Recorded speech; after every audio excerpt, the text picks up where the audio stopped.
So maybe you just picked up your first mechanical keyboard and you're enjoying it. And if that's the case, good. Perfect. But you might have seen online people talking about lubing their switches. And maybe you're wondering, why would you do that? What is lubing your switches? Do I need to lube my switches? And those are great questions. To answer the first part of that question though, why would you want to do it? So stock mechanical keyboard switches can sometimes come a little bit scratchy or rough, I guess, which kind of makes sense as mechanical keyboard switches are just plastic parts rubbing up against each other. And people don't like that. What do you need to lube your switches? Honestly, there's not that many things technically that you need to lube your switches. The first thing is going to be just obviously lube. Then the second thing is going to be some kind of applicator. So probably like a small brush or something like that. First, let's talk about what lube you can use. You might be wondering, well, what's safe to use? What can I use? What is an okay lubricant for switches? So basically, there's technically no right answer to this, except there is kind of a right answer to this. Don't use any kind of lotion. Don't use any kind of food.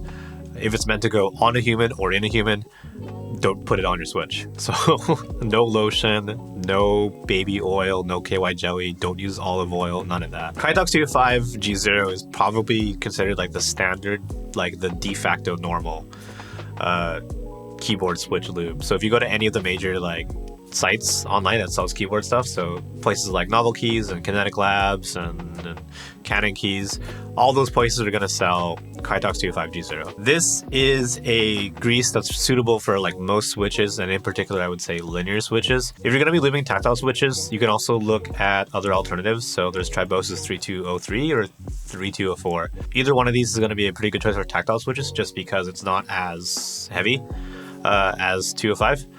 So I think I would consider this as well if I'm going to be lubing a lot of tactile switches here. Okay, so now that you know what lube to use, what other things might you need to lube your switch? Technically, just the lube and the brush is the bare minimum. Like, technically. You will need a way to get into your switch, and you could, I guess, use like a pair of tweezers maybe to kind of pry the top and bottom housing apart. That being said, I don't recommend that. I just cannot recommend that. Probably by your third or fourth switch, you will hate your life a lot. So I'm going to go and recommend that you pick up a switch opener. Anything will do, honestly. You don't need to get a really fancy one. The one that I have is just a super small, simple metal two-sided switch opener.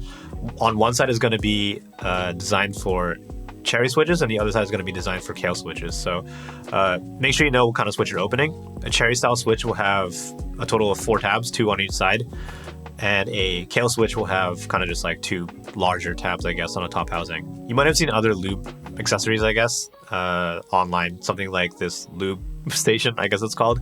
I would say this is pretty optional. You don't really need to have this to lube your switches. They do really help, obviously. They kind of help you organize your components, to keep them separated and to kind of line them up like a conveyor belt style lubing job. But it is completely optional. You don't really need this. This is something that you just maybe could do using trays or something like that. But yeah, I would say nice to have. Okay, so let's talk about actually lubing a switch. Like, how would you do it? So let's grab this switch. This is a cherry style switch. So you can see there are 2 tabs on the 2 sides here. Just line this up with your switch opener, apply a bit of pressure, and your housings should separate. Once your switch is opened up, these are the components of that switch. So we have the top housing, the stem, the spring, and the bottom housing. Opening up a kale switch is just the exact same thing, except instead of having like 4 tabs to deal with, you just have these 2 big ones.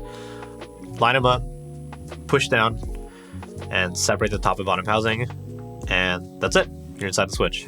Okay, so let's actually go and lube one of these switches. So I have here a Cherry MX Silver that I harvested from a really old board I had kind of just lying around. So we'll get inside, and the first thing we're going to want to grab is the stem here. So you pretty much want to be lubing the parts of the switch that will be making physical contact with just other parts of the switch.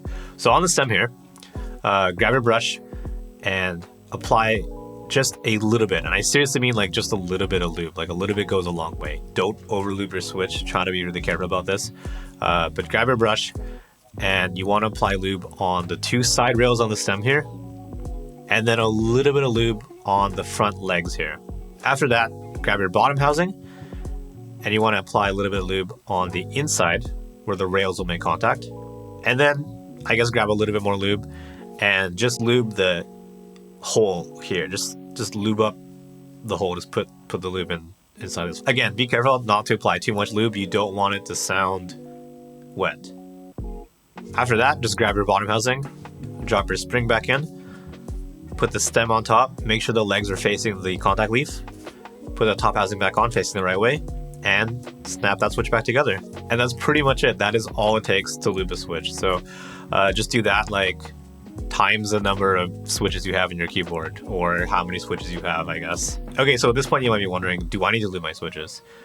And like I said at the beginning of the video, people lube their switches if they sound scratchy or they just feel kind of rough or whatever. And if that's you and it's bothering you, then I would say maybe try giving lubing a try and see if it really improves your typing feel. However, I do want to point out that a lot of boutique switches nowadays, and even like not so boutique switches, will come pre-lubed from the factory. In my experience, the lube job on some of the more expensive switches have been pretty good, actually, honestly. Like I haven't been lubing all my switches recently. Like the WS Morandi switches, I pretty much am just using straight from the box pre-lubed. However, not all switches are going to be pre-lubed, or you might have a switch that came poorly lubed. If your switches came completely dry, then yes, I would maybe consider just going and lubing all the switches yourself. If they came poorly lubed, you can see if the lube kind of breaks in, like if by using your switches a lot, if the lube kind of evens out. And if it doesn't and you want to fix it, then you will need to open all your switches, clean the lube off with like warm soapy water, and then just do everything yourself. Another question you might have is, do I need to lube the spring? And the answer is maybe to that. You can lube springs if you want, and if you do want to lube your springs, I would recommend you pick up a bottle of GPL 105. This is like a lighter oil, so it's not literally a grease. This is meant specifically for springs. However, I would only consider lubing springs if you are experiencing some kind of spring crunch or spring ping. Typically you can hear this when you fully bottom out your switch, or if you release your switch and it rebounds. If you're not hearing that in your switch, you can maybe just not lube your springs at all, just to save yourself a little bit of time. But if you want to be thorough, or you kind of really care, then sure, definitely go ahead and lube your springs. Lubing your springs is pretty easy, I would say. So like once you've opened up your switch and you've separated all your components out, just grab all your springs and kind of throw them all into like a sandwich bag or something like that, like a Ziploc bag, and then add a few drops of GPL 105, and then just kind of like give that bag like a shake, like just you know how to do it. You know how to shake. So that is how you lube a keyboard switch. There's honestly not much to it. Like, it's not very hard. It's just very time consuming. So if you're gonna go and lube like 100 switches, I would maybe just like make an evening out of it. Like sit down at a table, put on some music, and just kind of zone out and just make that your activity for the evening. But that is pretty much it. So I appreciate you watching. Thanks a lot very much. And I hope that helped. And I guess I'll see you next time. Take care.